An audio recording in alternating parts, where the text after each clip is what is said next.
NTA UGC NET यानी निमिज NET, download it on Google Play Store. नमस्कार दोस्तों, टीचिंग एप्टीट्यूड क्लास 1। आज की इस क्लास में हम जानने वाले हैं शिक्षण क्या है, शिक्षण का अर्थ क्या है, शिक्षण के सिद्धांत क्या है और शिक्षण की विशेषताएं क्या है। ये सभी चीज़ें आज हम जानने वाले हैं दोस्तों। ये हमारी एक बेसिक यूनिट है और इसमें से दोस्तों पहले भी काफ़ी क्वेश्चन आ चुके हैं और आगे भी इसमें से क्वेश्चन आने की संभावना है। लेकिन दोस्तों टीचिंग एप्टीट्यूड को समझने के लिए हमें शिक्षण की बेसिक समझ होना बहुत ज़्यादा ज़रूरी है। तो इस वीडियो को आप पूरा देखना और ध्यान से देखना। दोस्तों मैं आपको कुछ इंपॉर्टेंट इन्फॉर्मेशन दे देता हूँ। अनअकैडमी पे मैराथन क्लास होने वाली है NTA UGC नेट के लिए, जो कि 19 दिसंबर से शुरू होने वाली है। आप इन सभी क्लासेस को ज़रूर ज्वाइन करना और अच्छे से तैयारी करना। इसके साथ साथ दोस्तों 19 दिसंबर को ही 7:30 बजे इवनिंग को ज्योति गुप्ता का इंटरव्यू होने वाला है, जो कि नवदीप कौर लेंगे। ज्योति गुप्ता ने 100 परसेंटाइल लिए हैं NTA UGC नेट एग्ज़ाम 2020 के अंदर, और ये आपको बताएंगे कि किस तरह से इन्होंने तैयारी की, किस तरह से इन्होंने JRF क्रैक किया। इससे दोस्तों आप 2021 में जो तैयारी करेंगे उसमें आपको बहुत ज़्यादा हेल्प मिलेगी। इसके साथ साथ दोस्तों अगर आप फ्री में वीडियोस देखना चाहते हैं अनअकैडमी पे या फिर पेड कोर्स लेना चाहते हैं तो आप हमारा कोड निम्मीजी NTA यूज़ कर सकते हैं। इससे आपको 10% डिस्काउंट मिल जाएगा और दोस्तों बहुत ही जल्द इसके प्राइस ज़्यादा होने वाले हैं। तो जल्दी से जल्दी आप इस कोड को यूज़ कीजिए और इसमें वीडियो डिस्क्रिप्शन बॉक्स में जो ये लिंक दिए इनसे आप फ्री में ये क्लास ज्वाइन कर सकते हैं, प्लस में एक्सक्लूसिव इंटरव्यू देख सकते हैं। थैंक यू दोस्तों सबसे पहले हम बात करते हैं शिक्षण क्या है और शिक्षण का अर्थ क्या है। देखिए, शिक्षण एक पूर्णतः सामाजिक प्रक्रिया है। चूंकि समाज परिवर्तनशील होता है, अंत शिक्षण पर भी समाज का प्रभाव पड़ता है और ये भी समाज की तरह बदलती रहती है। देखिए, जैसे कि हम अलग अलग देश में जाएंगे तो वहाँ पे शिक्षण करने का तरीका अलग होगा, अलग धर्म में जाएंगे वहाँ पे अलग होगा, अलग संस्कृति में अलग होगा, अलग समाज में शिक्षण करने का तरीका अलग होगा। तो ये समाज के अनुसार और टाइम के अनुसार चेंज होती रहती है। शिक्षण को मुख्य रूप से दोस्तों त्रिध्रुवीय संरचना माना गया है। वैसे तो अलग अलग विद्वानों ने अलग अलग संरचना मानी है शिक्षण की, लेकिन मुख्य रूप से इसके अंदर 3 चीज़ें होती है दोस्तों। एक होता है शिक्षक जो हमें सिखाता है, नंबर 2 पे होती है दोस्तों शिक्षार्थी जो सीखता है, नंबर 3 पे दोस्तों पाठ्यक्रम जिससे हम सीखने की कोशिश करते हैं, जिसकी सहायता हम लेते हैं जी। और इसमें देखिए उसमें शिक्षक का स्थान सर्वोपरि माना गया। यहाँ पे शिक्षक आएगा दोस्तों। शिक्षण के अंदर शिक्षक का जो स्थान होता है वो सर्वोपरि माना गया है, क्योंकि शिक्षक जिस तरह से सिखाएगा वैसा ही बच्चा सीख पाएगा। आगे हम बात करते हैं दोस्तों इसके अंदर शिक्षा के क्षेत्र में शिक्षण सबसे प्रमुख है। शिक्षण एक सामाजिक प्रक्रिया है। शिक्षण शब्द शिक्षा से बना है, जिसका अर्थ है शिक्षा प्रदान करना। शिक्षण की प्रक्रिया मानव व्यवहार को परिवर्तन करने की तकनीक है। ठीक है, क्योंकि देखिए जब भी हम सीखते हैं, अगर अच्छी एजुकेशन लेंगे तो हम अच्छे इंसान बनेंगे, अगर बुरी एजुकेशन लेंगे तो हम बुरे इंसान बनेंगे। यानी कि हमारे व्यवहार में चेंज जरूर आएगा, चाहे वो कैसा भी आए। शिक्षण का तात्पर्य बालक को कक्षा में निश्चित समय, निश्चित विधियों, निश्चित स्थान पर पूर्व नियोजित ढंग से शिक्षण दिया जाता है। ये चीज़ हमें ध्यान रखना बहुत ज़्यादा ज़रूरी है दोस्तों। यहाँ पे ये नोट कर लेना ये चीज़। शिक्षण का एक्चुअल मायने में मीनिंग क्या होता है, रियल में मीनिंग इसका ये होता है कि शिक्षण एक निश्चित समय में, एक निश्चित विधियों और एक निश्चित स्थान पर पूर्व नियोजित ढंग से किया गया कोई कार्य क्या कहलाता है, शिक्षण कहलाता है दोस्तों। अगर कोई बालक जा रहा है, मान के चलिए, ठीक है, उसने गाड़ी पे कुछ लिखा हो उसको दिखाई दे गया, उसने वहां से सीखा, तो वो शिक्षण नहीं है दोस्तों। अगर मान के चलिए 2 सांड की लड़ाई हो रही है या फिर 2 कुत्ते लड़ रहे हैं या कुछ भी हो रहा है, उससे अगर बच्चा सीख रहा है, अगर बच्चा चल रहा है, बच्चे को ठोकर लग गई और वो गिर गया, उसे पता चल गया भाई ठोकर लगने से चोट लग जाती है, खून निकलता है, तो वो शिक्षण नहीं है दोस्तों, वो शिक्षण नहीं है।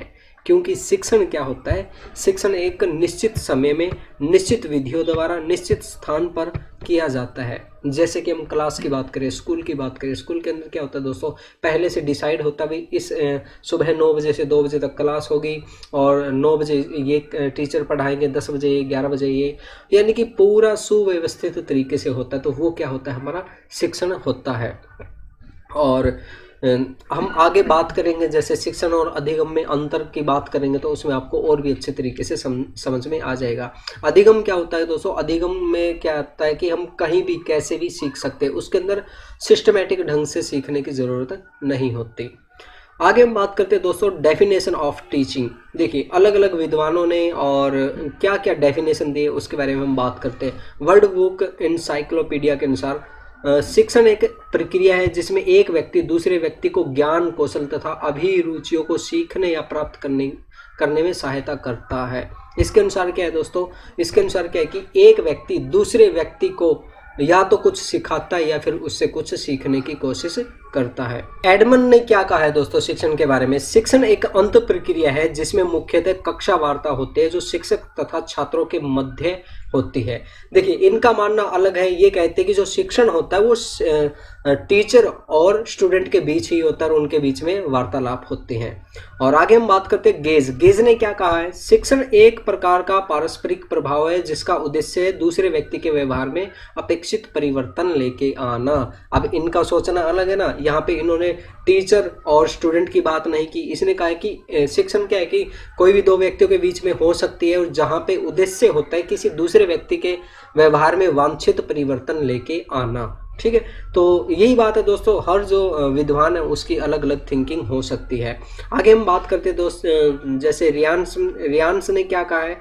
दूसरों को सीखने के लिए दिशा निर्देश देने तथा अन्य प्रकार से उन्हें निर्देशित करने की प्रक्रिया को शिक्षण कहा जाता है। अब इन्होंने क्या माना है? इन्होंने ये माना है कि हम किसी दूसरे व्यक्ति को कोई दिशा निर्देश देते हैं, कोई बात कहते हैं, तो वो क्या है दोस्तों? वो हमारी शिक्षण बोला जाता है इनके अनुसार। और ये दोस्तों आप ये पढ़ लेना, अच्छे से देख लेना इन सभी डेफिनेशन को, आपको अच्छे से समझ में आ जाएगी ये चीज़ें। और आगे हम बात करते हैं दोस्तों शिक्षण की विशेषताएं क्या होती है। शिक्षण की विशेषताओं में से दोस्तों पहले क्वेश्चन आ चुके हैं और ये आप दोबारा अच्छे से देख लेना। देखिए शिक्षण बालक के व्यवहार में परिवर्तन करने की एक प्रक्रिया है। ये मोस्ट इंपॉर्टेंट है दोस्तों क्योंकि इसमें से पहले क्वेश्चन आ चुका है। शिक्षण का मुख्य उद्देश्य ये होता है कि हम किसी व्यक्ति के अंदर वांछित परिवर्तन लेके आए, उसके व्यवहार में मॉडिफिकेशन करें। तो ये चीज़ आप ध्यान में रखना, इसमें से पहले क्वेश्चन आ चुका है। अगर आपने ओल्ड ईयर क्वेश्चन पेपर किए तो आपको बहुत अच्छे से पता होगा। शिक्षण एक उद्देश्यपूर्ण प्रक्रिया है। शिक्षण सामाजिक एवं व्यावसायिक प्रक्रिया है। सामाजिक प्रक्रिया तो हमने देख ली, व्यावसायिक कैसे है? जैसे कि हम कॉलेज में पढ़ते हैं और यूनिवर्सिटी में पढ़ते हैं, कहीं भी पढ़ते हैं तो वहाँ पे हमसे कुछ ना कुछ फीस ली जाती है, तो इसको हम व्यावसायिक प्रक्रिया भी कह सकते हैं। आगे हम बात करते हैं शिक्षण एक विकासात्मक प्रक्रिया है, ये कंटिन्यूसली चलती रहती है। शिक्षण एक तार्किक प्रक्रिया है। इसके अंदर क्या होता है दोस्तों? हम तर्क वितर्क करते हैं। हमारे जैसे स्कूल के अंदर होता है, बच्चे होते हैं वो हमसे सवाल जवाब करते हैं।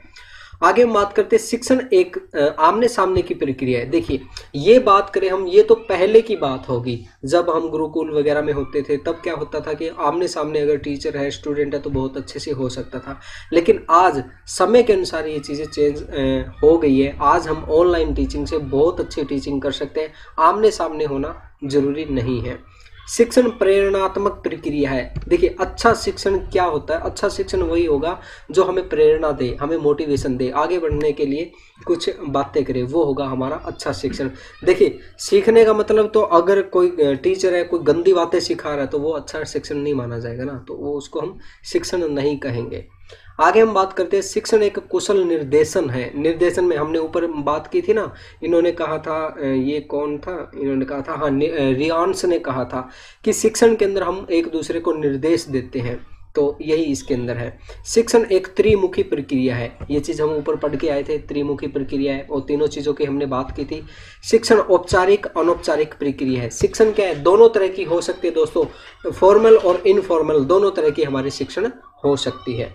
आगे हम बात करते हैं दोस्तों शिक्षण द्विमुखी प्रक्रिया। अब देखिए हमने ऊपर बात की थी त्रिमुखी प्रक्रिया, अब बात आ रही है द्विमुखी प्रक्रिया की। तो ये दोस्तों ये किसने माना है? एडमस महोदय ने माना है कि शिक्षण जो है द्विमुखी प्रक्रिया होती है। इनके अनुसार क्या है? शिक्षण को द्विमुखी प्रक्रिया माना गया है जिसमें शिक्षक और शिक्षार्थी दो व्यक्ति सम्मिलित होते हैं। इन्होंने पाठ्यक्रम को हटा दिया है, बीच में से हटा दिया है। शिक्षण को प्रभावित करने वाले कारक कौन कौन से दोस्तों? व्यक्तिगत भिन्नताएं, ये देखिए, ये व्यक्तिगत भिन्नताएं शिक्षण को प्रभावित कर सकती है, क्योंकि क्लास में हमने देखा होगा कि कई बच्चे होते हैं कि वो कुछ भी बताने में बहुत जल्दी समझ जाते हैं, और कई बच्चे ऐसे होते हैं कि वो बहुत ज़्यादा बताने के बाद भी बहुत कम समझ पाते हैं। तो व्यक्तिगत भिन्नताएं हो सकती है। शिक्षण उद्देश्य के अनुसार भी हो सकती है भिन्नताएं। अगर किसी का उद्देश्य है कि वो अच्छे तरीके से पढ़ाना चाहता है तो अच्छे से शिक्षण होगा, और कोई फॉर्मेलिटी करना चाहता है तो वहाँ पे शिक्षण अच्छे से नहीं होगा।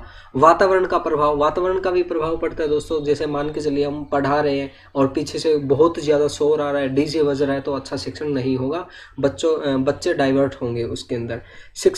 शिक्षक की कुशलता आएगा दोस्तों, यहाँ पे शिक्षक टीचर की कुशलता इसके अंदर देखा जाता है कि टीचर कितना अच्छे तरीके से पढ़ा पाता है। अगर टीचर हेजिटेट होगा तो स्टूडेंट अच्छे से नहीं पढ़ पाएंगे, उनको विश्वास नहीं होगा कि टीचर जो पढ़ा रहा है वो सही पढ़ा रहा है, गलत पढ़ा रहा है। आगे हम बात करते हैं कि शिक्षण के सिद्धांत क्या होते हैं। देखिए, जीवन से संबंधित होने का सिद्धांत, ये बात हमने पहले भी की थी कि शिक्षण कैसा होना चाहिए। शिक्षण ऐसा होना चाहिए जो हमारे जीवन में पॉजिटिव तरीके से हमारे चेंज लेके आए हमारे अंदर। ऐसा ना हो कि जो हमें गंदी चीज़ें सिखाए, हमारे जीवन से संबंधित होना चाहिए। और ये दोस्तों, ये पहले एग्जाम के अंदर आ चुका है। उद्देश्य निर्धारण का सिद्धांत, हम जो शिक्षण कर रहे हैं उसका एक स्पेसिफिक उद्देश्य होना चाहिए। ये नहीं है कि हम कुछ भी पढ़ा रहे, कुछ भी बता रहे, नहीं, ऐसा नहीं होना चाहिए। उसका एक उद्देश्य होना चाहिए। क्रियाशीलता का सिद्धांत, कंटिन्यूसली होना चाहिए शिक्षण। ऐसे नहीं है कि आज पढ़ा दिया, फिर 10 दिन बाद पढ़ा दिया, फिर 15 दिन बाद पढ़ा दिया, ऐसे नहीं होना चाहिए। क्रियाशीलता उसके अंदर होनी चाहिए। व्यक्तिगत भिन्नता का सिद्धांत, अब देखिए इसका मतलब क्या है दोस्तों। व्यक्तिगत भिन्नता का सिद्धांत ये है कि जैसा बच्चा है टीचर को वैसा बनने की कोशिश करनी चाहिए, उसी अनुसार उसे पढ़ाने की कोशिश करनी चाहिए। अगर मान के चलिए क्लास के अंदर 4 बच्चे बिल्कुल कमज़ोर है तो उनको हो सके तो अलग से पढ़ाने की कोशिश करनी चाहिए, और जो बच्चा बहुत ज़्यादा समझदार है उनको अलग से बताना चाहिए अगर हो सके तो काफ़ी तरह के सिद्धांत है दोस्तों, आप इसमें से देख लेना, कोई ज़्यादा मुश्किल वाली बात नहीं है। और इसमें देखिए अभिप्रेरणा का सिद्धांत, जैसे मोटिवेशन का सिद्धांत हमने बताया था। अभ्यास का सिद्धांत, अब ज़्यादा अच्छा शिक्षण कब हो सकेगा, तभी हो सकेगा ना जब हम उसका अभ्यास करेंगे। अब हमने बहुत बार देखा है कि स्टूडेंट के पास जैसे कंप्यूटर का डिप्लोमा होता है, लेकिन वो जब 6 महीने बाद या 1 साल बाद जब कंप्यूटर चलाता है तो उसे माउस भी पकड़ना नहीं आता, माउस भी नहीं चला पाता वो। तो जब तक अभ्यास नहीं करेंगे तब तक हमारा शिक्षण सक्सेसफुल नहीं होगा। तो ये देख लेना दोस्तों। और जैसे एक, हाँ, ये भी दोस्तों ये हमारे एग्जाम में आ चुका है, मनोरंजन का सिद्धांत। हमारा जो शिक्षण होता है वो एडुटेनमेंट होना चाहिए दोस्तों, उसके अंदर शिक्षा भी मिलनी चाहिए और एंटरटेनमेंट भी होना चाहिए। अगर ये दोनों चीज़ें होंगी तो बच्चा बहुत अच्छे तरीके से शिक्षण कर पाएगा। आगे हम बात करते हैं दोस्तों, शिक्षण के सूत्र क्या है। ज्ञात से अज्ञात की ओर चलना चाहिए दोस्तों। हमें बच्चों को पहले वो चीज़ें बतानी चाहिए जो उनको कुछ समझ में आ रही हो, कुछ उनको पता हो, और उसके बाद में अज्ञात की ओर लेके जाना चाहिए। सरल से कठिन की ओर, सबसे पहले हमें उनको सरल चीज़ें बतानी चाहिए और फिर उसे कठिन की ओर लेके जाना चाहिए। प्रत्यक्ष से परोक्ष की ओर, प्रत्यक्ष, हमें बच्चों को ऐसी चीज़ें बतानी चाहिए जो वो डायरेक्टली देख सके, डायरेक्टली समझ सके। अगर हम छोटे से बच्चों को अगर शुरू में फॉर्मूला दे देंगे या कुछ दे देंगे तो वो अच्छे से नहीं समझ पाएगा, वो वहीं पे बोर हो जाएगा। और भी है दोस्तों इसके अंदर देख लेना, जैसे कि स्थूल से सूक्ष्म की ओर, संपूर्ण से अंश की ओर, अनुभव से तर्क की ओर। ये दोस्तों, और इनमें से पहले क्वेश्चन आ चुके हैं, आप ओल्ड ईयर क्वेश्चन पेपर जरूर करना दोस्तों। और इनसे रिलेटेड, इस थ्योरी से रिलेटेड हम कोशिश करेंगे, आपका लाइव मॉक टेस्ट लेंगे। इससे रिलेटेड जितने भी आज तक क्वेश्चन आए हैं वो हम लाइव क्लास में जरूर करेंगे, आपको इसके बारे में बता दिया जाएगा। आप हमारी ऐप डाउनलोड कर लीजिए दोस्तों, निमिज़नेट ऐप डाउनलोड कर लीजिए, उसके अंदर आपको लाइव मॉक टेस्ट भी मिल जाएंगे और बहुत कुछ आपको उसके अंदर मिल जाएगा। आगे हम बात करते हैं दोस्तों, जैसे कि शिक्षण के उद्देश्य की बात करें तो दोस्तों, रॉबर्ट मेगर के अनुसार एक शिक्षण उद्देश्य ऐसी इच्छा है जो कथन द्वारा व्यक्त की जाती है एवं जिसमें शिक्षार्थी में प्रोत्साहित अधिगम का होता है। शिक्षण उद्देश्य शिक्षार्थियों के व्यवहारिक परिवर्तन के रूप में प्राप्त होता है। ये देखिए दोस्तों, हमने कितनी बार बात कर ली दोस्तों कि जो शिक्षण होता है, शिक्षण का मेन उद्देश्य क्या होता है। शिक्षण का मेन उद्देश्य एक ही होता है, जो हमसे सीख रहा है उसके व्यवहार में वांछित परिवर्तन लेके आना, पॉजिटिव परिवर्तन लेके आना, वो होता है हमारा सही मायने में शिक्षण का उद्देश्य। और ये देखना दोस्तों, अगर आप ओल्ड ईयर क्वेश्चन पेपर करेंगे तो आपको अच्छे से पता चल जाएगा इसमें से पहले क्वेश्चन आया हुआ है। और अगर इसमें पढ़ना चाहे तो दोस्तों यहाँ पे आप इंग्लिश में भी पढ़ सकते हैं। द एम ऑफ टीचिंग, यहाँ पे काफ़ी सारी चीज़ें दी गई हैं, आप आसानी से पढ़ना दोस्तों। अगर फिर भी आपको कोई प्रॉब्लम आए तो आप हमें व्हाट्सएप पे कांटेक्ट कर सकते हैं। और आप अगर आपको हमारी वीडियो अच्छी लगे तो इस वीडियो को लाइक कीजिए, कमेंट कीजिए, शेयर कीजिए। अगर आपका कोई सवाल जवाब है तो आप हमें कमेंट बॉक्स के ज़रिए बता सकते हैं। थैंक यू दोस्तों।